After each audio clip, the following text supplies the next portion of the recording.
ఈరోజు ఉమ్మడి ఆంధ్రప్రదేశ్లో భోగి మంటలు మండుతూ ఉంటే మన తెలంగాణలో మాత్రం చిటి మంటలు మండుతూ ఉన్నాయి. ఈరోజు 44వ రిటైర్డ్ అయిన ఉద్యోగి ఈరోజు ఐలయ్య గారు వరంగల్ రిటైర్డ్ టీచర్ ఒక ఆయన చనిపోయింది. ఈరోజు నిన్నటి దినాన 5 మన నూతన సంవత్సరం ఏర్పడిన తర్వాత ఇంకా 2 చనిపోయినారు. నూతన సంవత్సరానికి ముందు 42 మంది చచ్చిపోయారు. మరి ఇదే రాష్ట్రం తెలంగాణ గవర్నర్ గారి రాజ్భవన్ ముందు మరి 12 మంది చనిపోయినప్పుడు నేను ధర్నా చేసిన, గవర్నర్ గారు మీరు ఇక్కడ ఇన్వాల్వ్ కావాలి, ఈడ హ్యూమన్ రైట్స్ వైలేషన్ అనేది జరుగుతూ ఉంది, వాళ్ళ హక్కులు కాలరాస్తూ ఉండరు.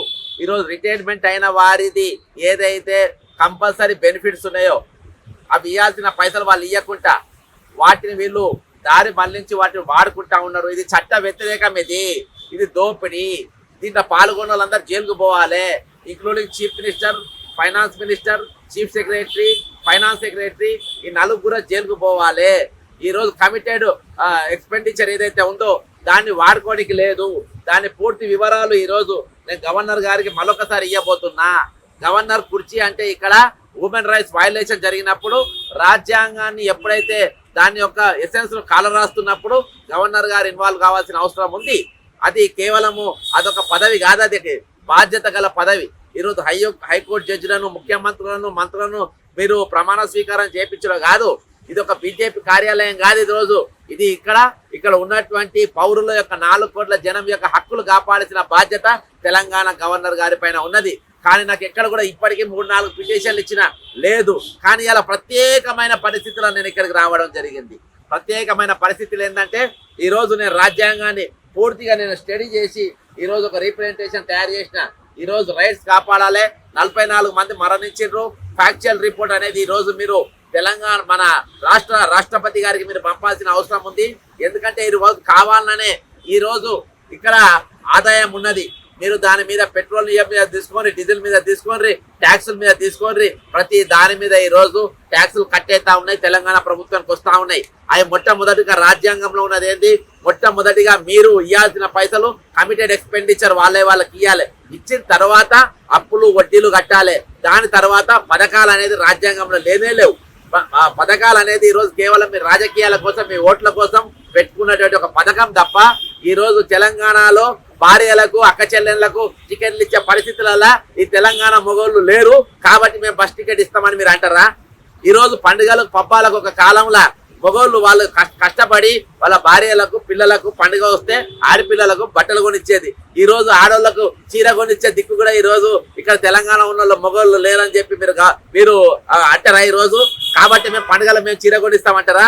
ఆ పైసలన్నీ మీ పార్టీ ఫండ్కి వెళ్ళి పెడుతుండ్రా, లేకుంటే ప్రజా ఖజానాకి వెళ్ళి పెడుతుండ్రా? ప్రజా ఖజానా కోసం పెడతా ఉన్నారు. ఈరోజు పేదరికాన్ని పెంచుతున్నది మీరు. ఈరోజు ఆ పేదరికాన్ని పెంచి వాడు మీ పథకాల మీద ఆధారపడేట్టుగా చేస్తుంది మీరు. ఈ రోజు ఏం చెప్తుండ్రు? ప్రభుత్వం దగ్గర పైసలు లేవనంటారు. 44 మంది చనిపోయినా, ఈరోజు తెలంగాణలో 44 మంది చనిపోయినా ఈ రోజు ఇక్కడ ఉన్న ప్రజా సంఘాలు స్పందించాయి. ఈ రోజు ఇక్కడ యూనియన్లు మాట్లాడాయి, ఇక్కడ ఉన్న ఐఏఎస్ ఆఫీసర్లు మాట్లాడారు, ఐపీఎస్లు మాట్లాడారు. ఈరోజు ఎవరు కూడా కానిస్టేబుల్ చచ్చిపోయారు, ఎస్ఐలు చచ్చిపోయారు, సిఐలు చచ్చిపోయారు, ఇంతమంది చచ్చిపోయినా ఈరోజు ఎవరు కూడా మాట్లాడలేని పరిస్థితి.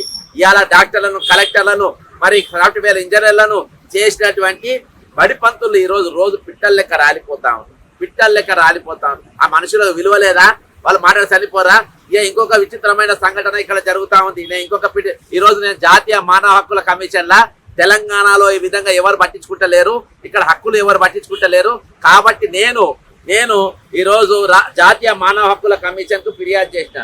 జాతీయ మానవ హక్కుల కమిషన్ 8 వారాలలో రిటైర్డ్ అయిన వారి పైసలు వాళ్ళకి ఇవ్వాలి, వాళ్ళ పిఆర్సీ వాళ్ళకి ఇవ్వాలి, వాళ్ళ డిఎల్ వాళ్ళకి ఇవ్వాలి అని చెప్పేసి 8 వారాలు ఇవ్వాలని జాతీయ మానవ హక్కుల కమిషన్కి వెళ్ళి ఈరోజు ప్రభుత్వ ముఖ్య కార్యదర్శికి మన 6వ తారీఖున ఆర్డర్ వచ్చింది.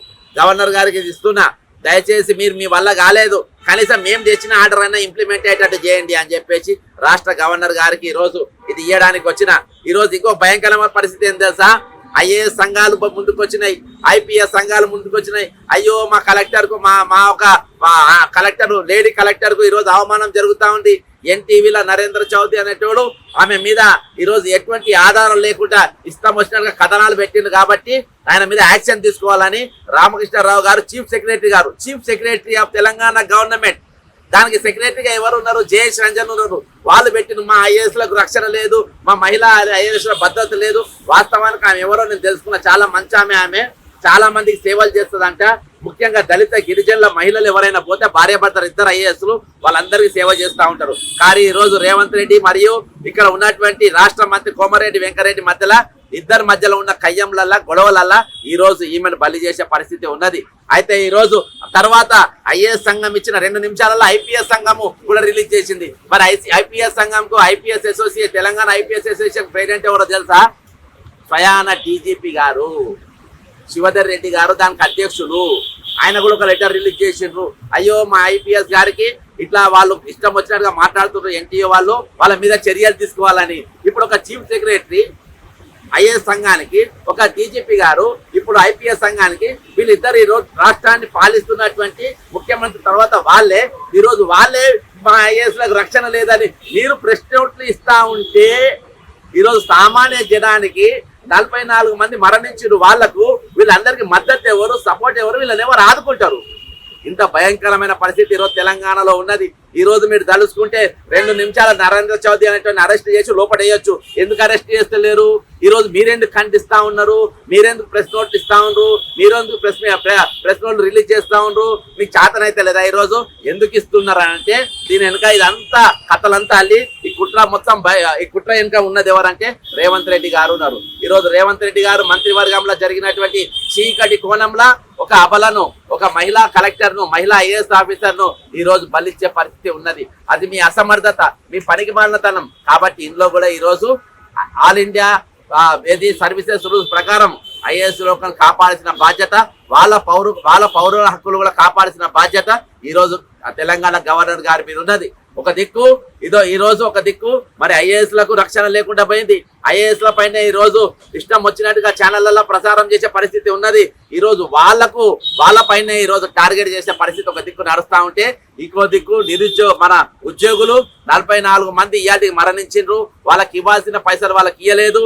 ఈ రోజు వాళ్ళు ఒక దిక్కు మరణిస్తా ఉన్నారు. అంటే ఈ రోజు తెలంగాణలో హ్యూమన్ రైట్స్ వైలేషన్ అనేది ఈ రోజు ఐఏఎస్ కెళ్ళి మొదలుపెట్టి కామన్ మ్యాన్ దాకా ప్రతి ఒక్కళ్ళ పైన కూడా ఈరోజు దాడి జరుగుతున్న పరిస్థితి. మరి ఇక్కడ కాపాల్సిన బాధ్యత ఎవరు? ఇక్కడ ఫ్యాక్చర్ రిపోర్ట్ పంపాల్సింది ఎవరు? ఇవన్నీ పంపకుండా ఎందుకు ఆపుతా ఉన్నారు కలెక్టర్ గారు అని అంటే ఈరోజు తెలంగాణలో ఆర్థికంగా మొత్తం సమస్యలు ఏర్పడ్డాయి. ఆర్థిక సంక్షోభం అనేది ఇక్కడ ఉన్నది అనేది క్రియేట్ చేసి మీరు చూపించడానికి ఇది తెలంగాణను రేపు ఇక్కడ శాంతి భద్రతలు కూడా పూర్తిగా విఫలమైన చూపించి తెలంగాణని ఈ రోజు ప్రత్యేక ప్రాంతంగా ప్రకటించాలని, యూనియన్ టెరిటరీగా ప్రకటించే కుట్ర దీని వెనుక ఉందని చెప్తున్నా. ఎందుకంటే తెలంగాణలో చూపించాలి. ఇలా ఛానళ్లలో వచ్చింది ఐఏఎస్ ఆఫీసర్లకు కూడా రక్షణ లేదంట. ఐఏఎస్ ఆఫీసర్స్ సంఘం కూడా ఈరోజు ప్రెస్ నోట్ రిలీజ్ చేసారు. ఐపీఎస్ సంఘం కూడా ప్రెస్ నోట్ రిలీజ్ చేసారు. వీళ్ళకు పాటుగా ఇక తోక సంఘం ఒకటి ఉంటది, తెలంగాణ గెజిటెడ్ ఆఫీసర్ సంఘం. వాళ్ళు 44 మంది చచ్చిపోతే వీళ్ళు మాట్లాడు మాకు 15 లక్షల మంది ఉద్యోగులు ముఖ్యమంటారు. 15 లక్షల మంది ఉద్యోగులకు ఈ రోజు ఒక పిఆర్సీ ఇప్పిఎల్ లేకపోయినరు, ఒక డిఐపిఎల్ లేకపోయినరు. కానీ వీళ్ళు కూడా కలెక్టర్ గారి మీద జరిగిన దాడిని మేము తీవ్రంగా ఖండిస్తున్నామని చెప్పి ఈ రోజు కాటపారాట స్టేట్మెంట్ ఇచ్చారు. మరి అందులో 44 మంది చచ్చిపోతే ఒక ఖండనీయలే దుర్మార్గులు. ఈ ఉద్యోగుల సంఘం ఒక ఖండనీయలే. నిన్న పైగా కుల మీటింగ్ పెట్టుకున్నారు ఖమ్మంలో. కుల మీటింగ్ పెట్టుకొని తెలంగాణ గెజిటెడ్ ఆఫీసర్స్ కుల మీటింగ్ పెట్టుకొని క్యాలెండర్ అది ఆవిష్కరించి ఇది రిటైర్డ్ ఎంప్లాయీస్ మీటింగ్ అని ఇంకా బ్యానర్ పెట్టిండ్రు. అంతే ఇంత దుర్మార్గానికి ఈ రోజు ఒరిగట్టిండ్రు. అంటే ఇవన్నీ కూడా ఈ రోజు తెలంగాణలో ఐఏఎస్ స్కేల్ మొదలుపెట్టి పనిచేసే రిటైర్డ్ ఉద్యోగుల వరకు ఈ రోజు నిరుద్యోగుల వరకు ఎక్కడ కూడా వాళ్ళకి రక్షణ లేదు, శాంతి భద్రత లేవు. ఈ రోజు ఆర్థికంగా తెలంగాణ మొత్తం చితికిల పడిపోయింది. వాళ్ళకి జీతాలు ఇచ్చే పరిస్థితి లేదు, రిటైర్ అయిన బెనిఫిట్స్ ఇచ్చే పరిస్థితి లేదు, పెన్షన్లు ఇచ్చే పరిస్థితి లేదు, పథకాలు ఇచ్చే పరిస్థితి లేదు, యువకులకు నౌకర్లు ఇచ్చే పరిస్థితి లేదు అనేది అంతా ఒక ఫ్రేమ్ చూపించి తెలంగాణను ఏ విధంగా యూనిట్ టెరిటరీ చేయాలి అనే ఆలోచనతో ఈరోజు తెలంగాణ ప్రభుత్వం ఉన్నది. దానికి అనుగుణంగానే ఈ రోజు అడుగులు వేసుకుంటూ పోతా ఉంది. దానికి అనుగుణంగానే ఈ రోజు త్రిపుర ఉప ముఖ్యమంత్రిగా పనిచేసినటువంటి వ్యక్తి తెలంగాణ గవర్నర్ ఉన్నారు.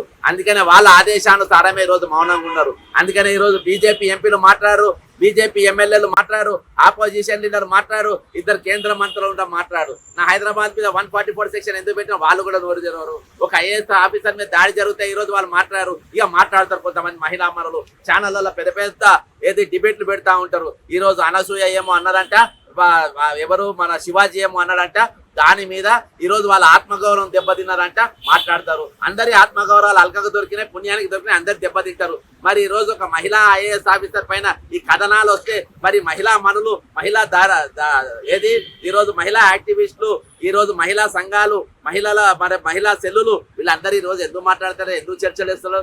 దేశం కోసం ధర్మం కోసం అని మాట్లాడేటోళ్ళు ఒక కలెక్టర్ పైన ఇటువంటి అబండాలు పడుతున్నప్పుడు మహిళా మీరెందుకు మాట్లాడతలేరు? అంటే మీరు సెలెక్టివ్ సబ్జెక్ట్స్ కావాలి, ఏవి కావాలో అవే మాట్లాడతారు. ఇవి దారి మరలించడానికి తెలంగాణ జరుగుతున్న రాజకీయ సంక్షోభం కాదు, ఇది సృష్టించిన సంక్షోభం, కావాలని తయారు చేసిన సంక్షోభం. ఈరోజు తెలంగాణ ధనిక రాష్ట్రం అని తెలంగాణ ఏర్పడ్డది, ఇది ఆత్మగౌరవ తెలంగాణ అనే తెలంగాణ ఏర్పడ్డది. ఇక నీళ్లు నిధులు నియామకాలు వేరేలో పోకుండా మాకు ఉండాలని తెలంగాణ ఏర్పడ్డది. సహజ వనరులు అధికంగా ఈరోజు తెలంగాణ ఉన్నాయని ఏర్పడ్డది. మరి సహజ వనరులు అధికంగా ఉన్న తెలంగాణలో ఈ రోజు పెన్షన్లు ఎందుకు ఇవ్వలేకపోతున్నారు, రిటైర్మెంట్ బెనిఫిట్స్ ఎందుకు ఇవ్వలేకపోతున్నారు? ఇవన్నిటికీ వెనుక ఉన్న చీకటి కోణం ఏం తీయాలంటే ఈరోజు తెలంగాణను ఈ రోజు హైదరాబాద్ అనే దాని భాగం లేకుండా గుంజుకోవాలని చంద్రబాబు నరేంద్ర మోడీ కుట్ర ఈరోజు చాలా స్పష్టంగా కనబడుతుంది. అందుకని బీజేపీ వాళ్ళు మౌనంగా ఉన్నారు. బీజేపీకి సంబంధించిన దేశం కోసం ధర్మం కోసం అని తెల్లారదైతే మన సంస్కృతి అని చెప్పుకునే మరి ఏది ఈ తోక పార్టీలకు ఉన్నటువంటి మహిళా సంఘాలు కామ్గా ఉన్నాయి.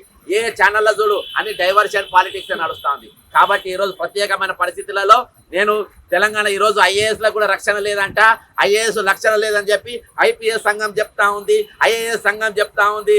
ఈరోజు తెలంగాణ గెజిటెడ్ ఆఫీసర్స్ అసోసియేషన్ చెప్తా ఉంది, 40 మంది చచ్చిపోయినా కానీ పర్వాలేదు, మీకెక్కడ రక్షణ ఇస్తాం, మాకే రక్షణ లేదని చెప్పి ఈరోజు ప్రెస్ లో రిలీజ్ చేసే పరిస్థితులలో గవర్నర్ గారికి రీప్రజెంటేషన్ ఇవ్వడానికి వచ్చిన.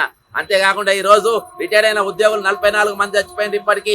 అంతేకాకుండా చాలా మంది ఈరోజు మరణ ఛాయల పైన ఉన్నారు, చాలా మంది ఈరోజు గవర్నమెంట్ దాఖలు ఉన్నారు. కనీసం వాళ్ళకి ఈరోజు వైద్యం కూడా అందలేని పరిస్థితుల్లో ఈరోజు ఉన్నారు.